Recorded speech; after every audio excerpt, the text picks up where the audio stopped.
Alright, so that's why we moved this turbo pipe right here, so we can have room to get this alternator in and out. And got the new one going in.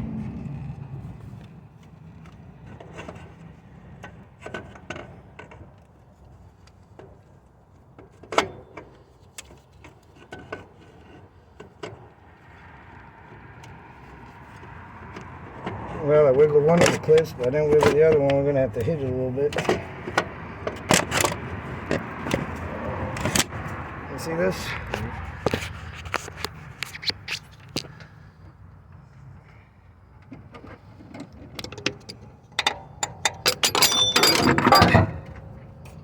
Have to recover that ratchet later. It stayed on the dustpan.